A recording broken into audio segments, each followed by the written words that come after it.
2014 నుంచి జనసేన అధ్యక్షుడితో పాటు ఉన్నది మీరు, ఆయన కాపాడింది మీరు. ముందుగా మీ అందరికీ నమస్కారం.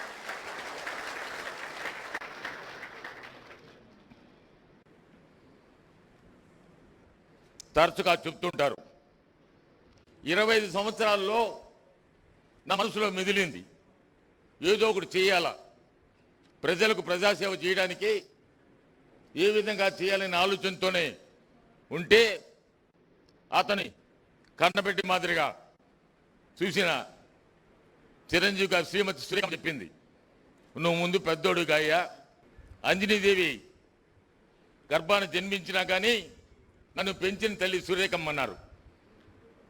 కనిపించిన దేవుడు చిరంజీవి గారు అనేవారు. 2014లో ప్రజారాజ్యం పార్టీ పెట్టకముందు మీరు ప్రజలకు సేవ చేస్తారా లేకపోతే నన్ను చేయమంటారని అడిగాడు. అప్పుడు చిరంజీవి గారు ముందుకు వచ్చారు. కొన్ని దురదృష్టకరమైన సంఘటనలు జరిగినాయి.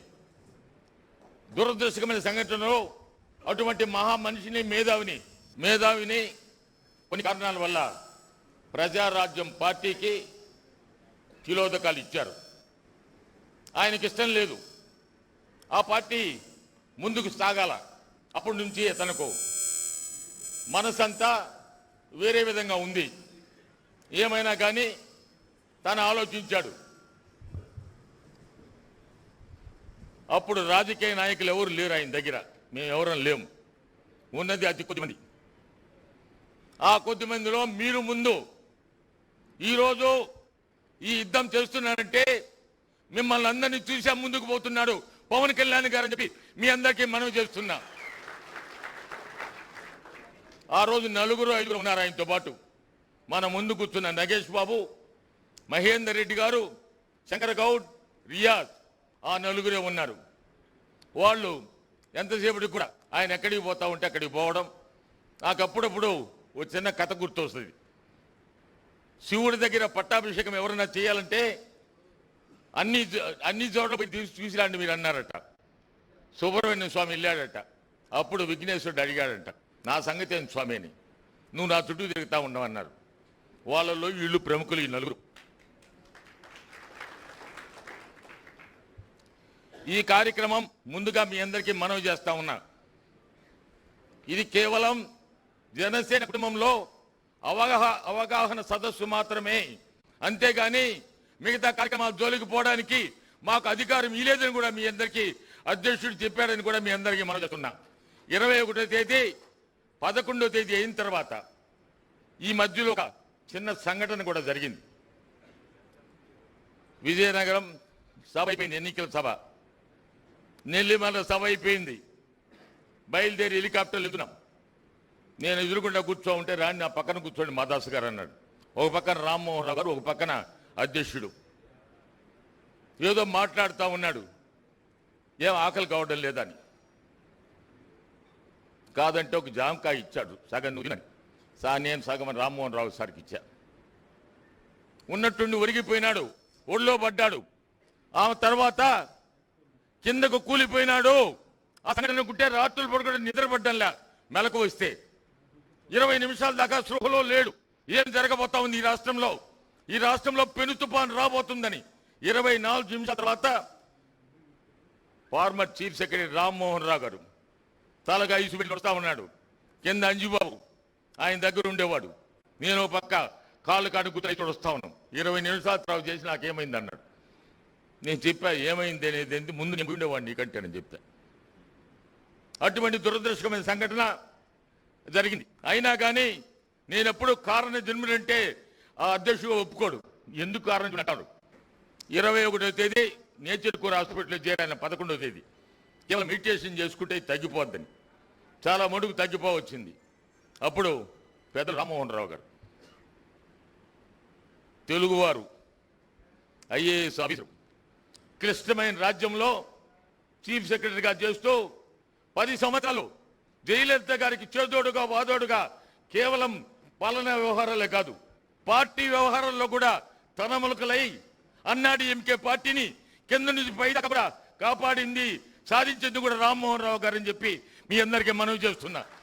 నాకు అదృష్టం రామ్మోహన్ రావు గారి పక్కన కూర్చునే స్థానం కలిగింది. ఒక పల్లెటూరు నుంచి వచ్చి అదేవిధంగా మొత్తా గోపాలకృష్ణ గారు నాకు ఎప్పటి నుంచో తెలుసు.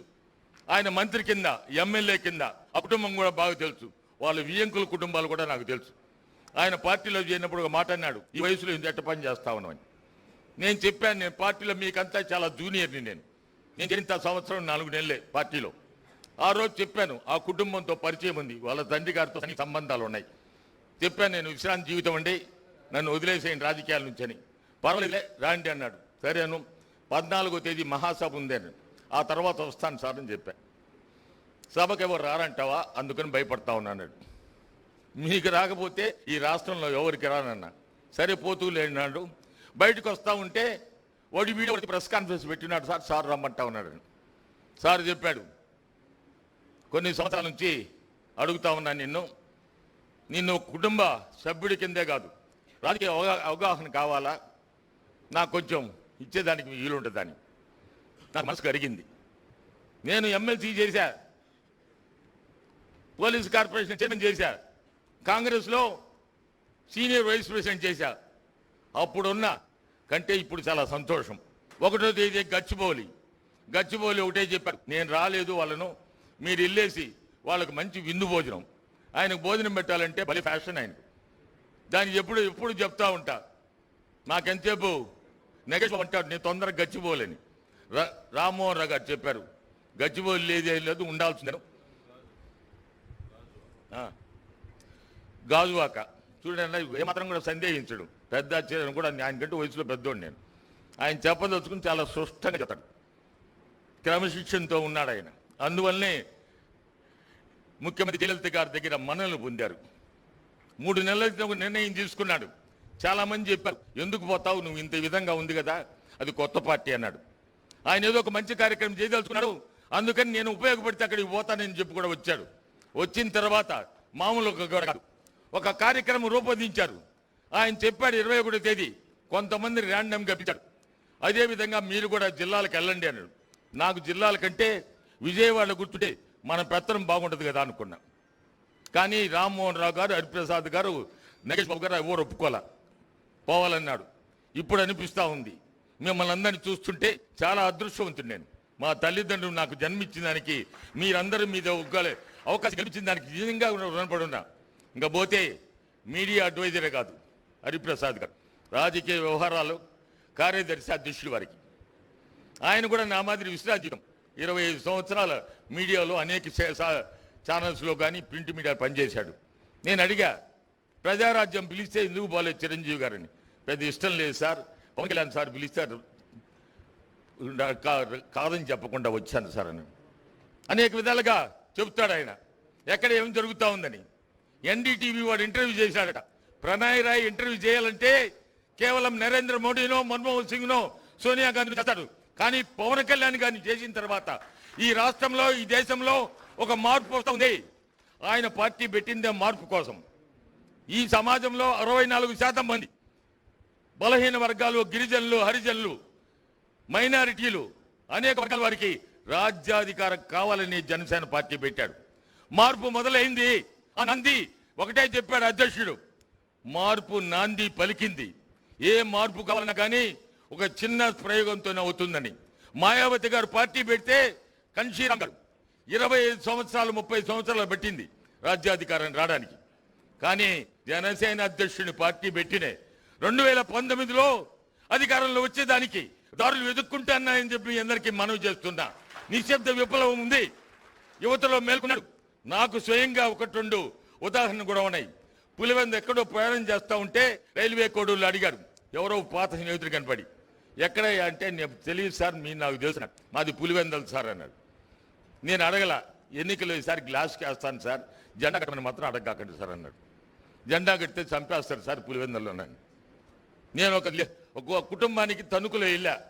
అది తెలుగుదేశానికి అత్యంత ఆదరణ ఉన్న కుటుంబం. వాళ్ళ ఇంటికి కాఫీకి వెళ్తే అన్నారు, ఆ మంచి పాపం కాఫీ ఇస్తా, ఏమా కాఫీ ఇస్తావంటే ఈసారి గ్లాస్కి వేస్తాను సార్, బయట చెప్పకాకండి అన్నాడు. అంతర్గతంగా జరుగుతూ ఉంది, నిశ్శబ్ద విప్లవం ఉంది. ఎవరు ఊహించని విధంగా ఫలితాలు రాబోతున్నాయి అని చెప్పేదానికి చాలా ఉదాహరణలు ఉన్నాయని కూడా మీ అందరికీ మనవి చేస్తూ ఉన్నా. మా స్నేహితుడు అడిగాడు, మేము ఎవరన్నా మాట్లాడేదండి, ఇది కేవలం అవగాహన సదస్సు మాత్రమే. ఇక్కడికి వచ్చింది స్థానిక సంస్థల ఎన్నికలకు బలోపేతం చేయడానికి, అదేవిధంగా ఎన్నికల్లో పోటీ చేసిన అభ్యర్థులకు వాళ్ళకున్న అవగాహన, వాళ్ళ అనుభవాలు అవి పంచుకొని అధ్యక్షుడి వారికి పెద్దలు రామ్మోహన్ రావు గారు ఒక నివేదిక కనిపిస్తారు.